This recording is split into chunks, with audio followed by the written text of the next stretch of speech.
Alrighty, we are back in Da Nang and back on the beach. I did do a beach video the other day, but I didn't really showcase, what the beach has to offer as much as I feel as I can now. So this is around about 4 o'clock during the day. Not as busy as it can be down here, that's for sure.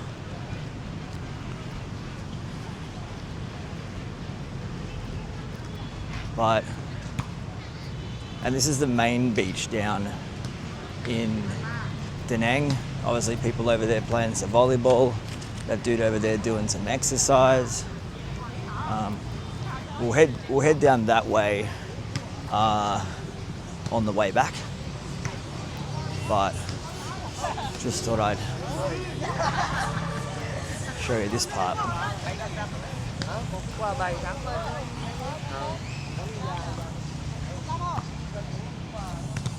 Just Vietnamese on a Wednesday afternoon playing some beach volleyball.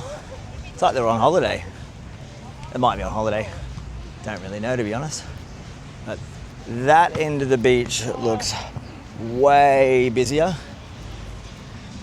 But I thought I'd head down this way just to show you the cafes and the restaurants along the beach here. Amazing.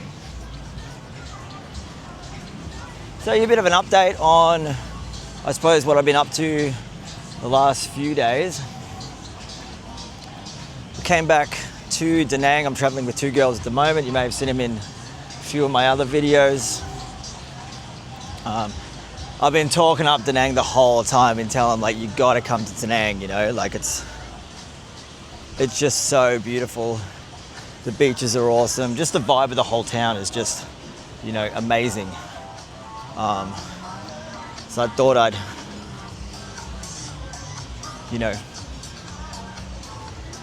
tell them to come back with me because I really wanted to come back to Da Nang, So I basically went from Da Nang, Ho Chi Minh City, up to Da Nang by bus, and then back down by plane to meet up with the girls, Viv and Alita. They're friends Viv's my friend from work, and Alita is her sister. They haven't been to Southeast Asia before, so I thought, why not? Come along. They're actually off with their dad at the moment, so the dad has come from Melbourne. He's never been to Southeast Asia either, so it's his first time here. He seems like he's having a great time. He's been here for about 4 or 5 days now. So they're off in Hanoi. They bought some clothes and some shoes and all that type of stuff that you'd normally buy in Hanoi. So they picked out the clothes and shoes and stuff, and then they got them tailor-made. So you just kind of pick it up the next day. But in Hanoi, sorry, not Hanoi, Hoi An. They're in Hoi An, so I always get those two mixed up. So it seems as though whatever price you pay for the clothing or the shoes, you seem to pay, well, at least for the clothing, you seem to pay about double that for the adjustments that you make, like the tailoring that you make to the clothing.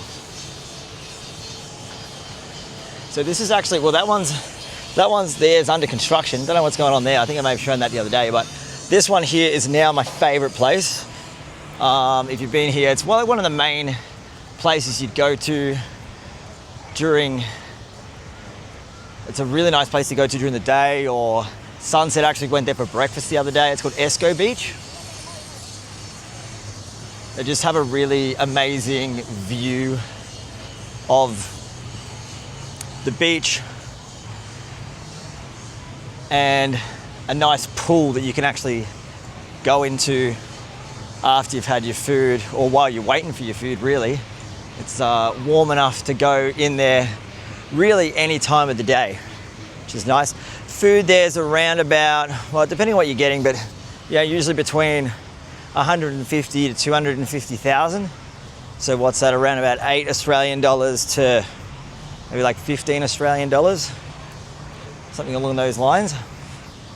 So you're around the 10 US dollar mark, which is an absolute bargain. It's funny because the cocktails are around about the same price. So the food is around about the same price as a cocktail, which, yeah, is interesting. It can definitely add up. I spent quite a bit of money there, actually. I've actually spent quite a bit of money since I've been here.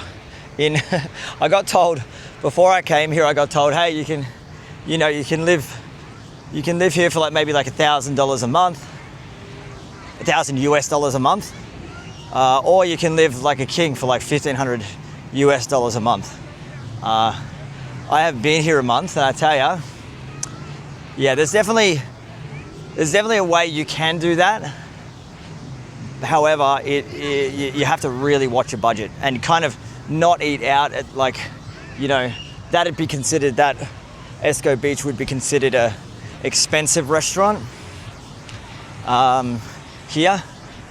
Like a lot of the time, if you're eating street food, like banh mi, or at a restaurant that Vietnamese people eat at, like local people, then yeah, you can get away with a few dollars a meal. But it's just a matter of finding it, once you're here. So it takes a little while to actually adjust to, figuring out where everything is. If you're lazy, like I have been, just kind of eat wherever, you do end up spending a whole lot more money. So you kind of got to watch yourself. Even though this is a really, really inexpensive country in comparison to a lot of places around the world, to probably, 90% of the countries around the world, you can still spend quite a lot of money here especially if you're going out a lot. I mean, you're going to be naturally going to be eating out all the time here, because a lot of the hotels or whatnot that you're staying at are not going to have cooking facilities. So the majority of the meals that you're eating, well, the vast majority, I don't think in the last 5 weeks or so that I've been here, I've actually cooked a meal. So I suppose that's the reality of being here. You just assume, I won't need to cook any food because, everything's so cheap. But if you don't watch yourself, you're spending, 30, 40 Australian dollars a day on food. You can do that. Not that I've been doing that, but you can definitely do that really easily. If you're into steak or seafood, that bill can get a lot higher. I've seen a few places here that have steaks. There's an Argentinian steakhouse, whatnot, that are $100, $150 for a steak. So if that's, the type of food that you want to eat, you can end up spending a lot more. So if you're here kind of long term, you'll figure it out. I'm planning on leaving here on the 15th, so that's in a week's time, and heading to Bali to visit some mates. And then I'm most likely going to come back here with all the knowledge that I have about, where to eat, type of accommodation that's best, those types of things. So I think when I come back, the way that I spend money when I come back here will actually be a lot different to when, the past 4 or 5 weeks. We'll actually turn around now, we'll head back. There's actually a lot of stuff happening on the other end of the beach, so we'll head down there to see what's going on. There seems to be a lot more people down there, and a few other things going on. So we'll head down there and have a bit of a look, eh? So just like most places around the world, they got the lifesavers here. It seems really, really, really chill out there, but looks can be deceiving. There's a designated area for kids and families to swim, which is good. Those paragliders up there, we're actually having a bit of a look at those. Looks so scary. Look like they're about 30 meters in the air. Some of them seem to be, they're all in the back of boats. Yeah, the boat's there. So just about to dip that one in the water. So you can go by yourself, or you can go with someone else. And it looks to be around about $2 million 1.2 million Vietnamese dong, which is around about 120 Australian dollars, or about 80 US dollars, to get on the back of one of those boats and do some paragliding. So it's a little bit up in the air as to whether or not we're going to do that. The girl's dad, hello. The girl's dad, Fabio, that's a cool name. Girl's dad, Fabio, does not overly keen on the idea. So understandably, it doesn't look overly, like we're in a third world country where regulations on those types of things might not be overly strict. So look, I'm sure no one's died in the past week, you know. At least that's what I told them. Yeah, you know, so if you're falling from that height, you're most likely gonna die or do some serious damage. So we can sit here and talk about that type of stuff all day. Just a matter of, I suppose, taking the risk and knowing that it's probably a 99% chance that you're gonna do okay. Just hopefully not part of that 1% that falls to their death. Oh God. So yeah, I've been back in Da Nang now for about 4 or 5 days now. Been having a great time. The girls, we did a lot of touristy stuff, as you may have seen on the other videos. We did a whole lot of touristy stuff. We didn't really go out. These girls are young. They're like 26 and 24 years of age. So they wanted to go out, have a good time. So I knew a couple of people here that I met a couple of friends that I met last time I was here that are here kind of, they're not really travelers, they're kind of here more long term. They're getting jobs and doing cooking courses and things like that. So they'll be here for quite a while. So anytime I come back here, I basically got like a cool group of friends that I can go out with, which was nice. Shout out to Max and Disa. And so I thought, yeah, look, I'll take the girls out with these two. They're, you know, they can get a little out of hand. So I thought, look, if you want to go party, you know, I've got some party people for you. So we went out and let's just say they got well and truly what they wanted out of the night. We went out to an event about 15 minutes outside. It was called Japanism, something along those lines. It was like a dance music event about 15 minutes outside of Da Nang. And then, must have been about 2 a.m. It was around about 2 a.m. we ended up going to Hoi An.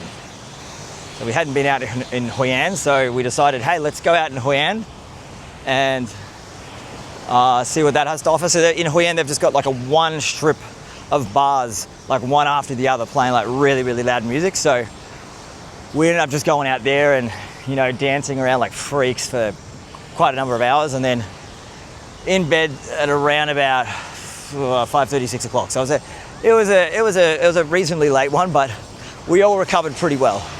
We all, you know, had a pretty chill day the next day, and then met up with the girl's dad I met up with the girl's dad after that, but the girls met up with their dad the next day, which was quite,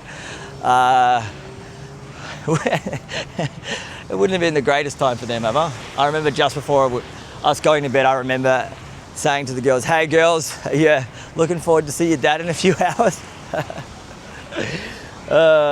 Yeah, they were not looking forward to it. They kind of were, kind of weren't, but seems like a nice guy, so that's good. So yeah, so when you come down to, this is on the right side of the main beach. You come down here, and even though there's like heaps of restaurants along here, there is pretty much no one. So if you want to come down to the main beach in Da Nang and you don't want to be around anyone, come down to the right-hand side, because the right-hand side has no one on the beach. I'm assuming it's because, I mean, it's a fairly high, you can see here, the water's coming, it's a fairly high tide. There's can't really sit on this. You can sit like up closer to the restaurants up here, but yeah.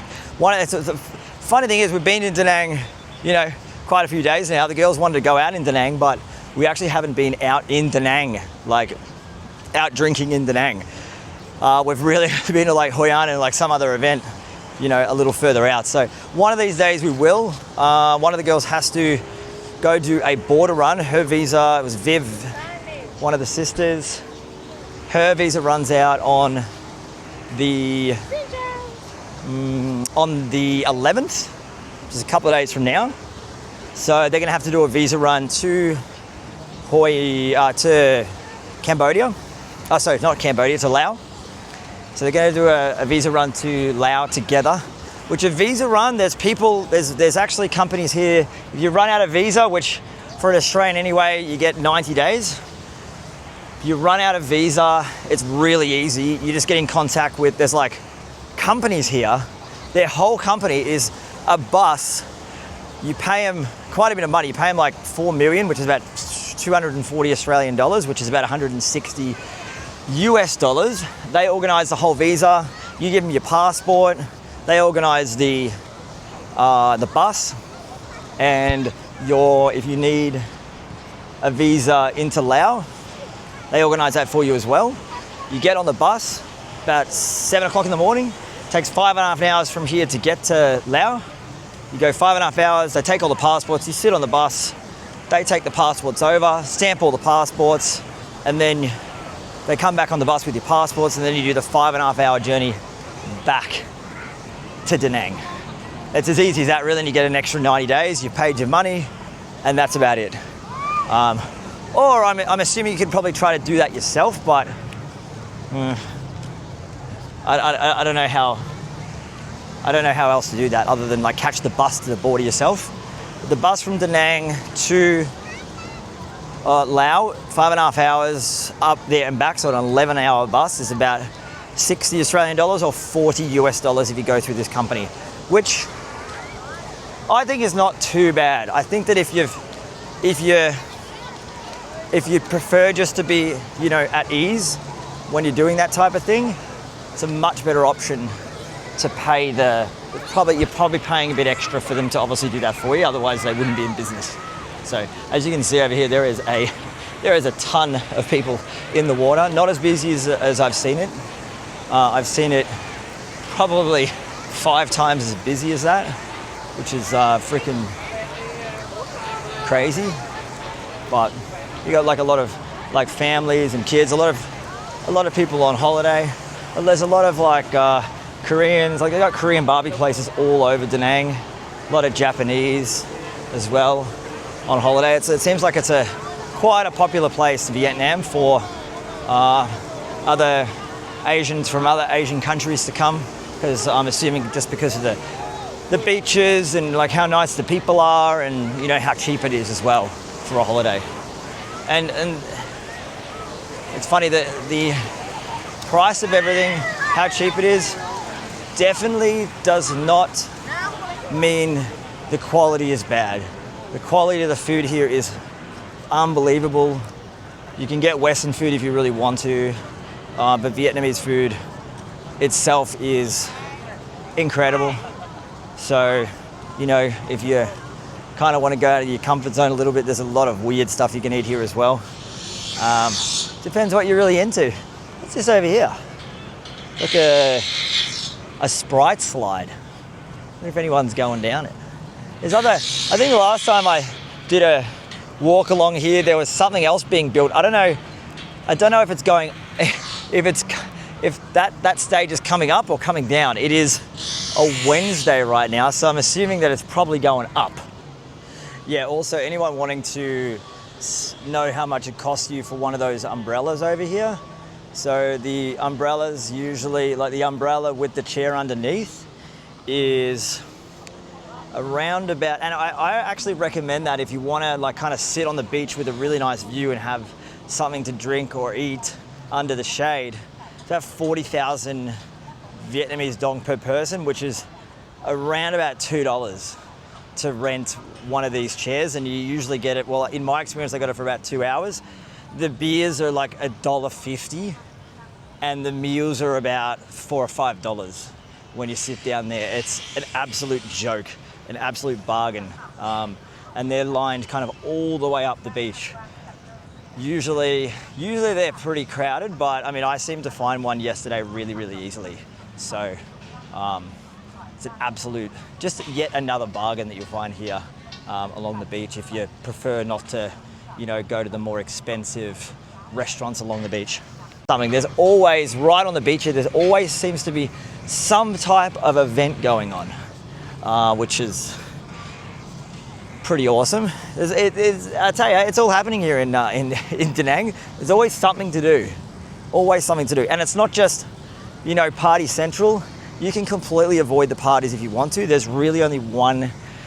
From what I've seen, like the busier places and the more like loud places, there's only like one area of the city that you go to where everyone goes to party. So if you want to bring your family here, like it is so family friendly, super family friendly, super safe.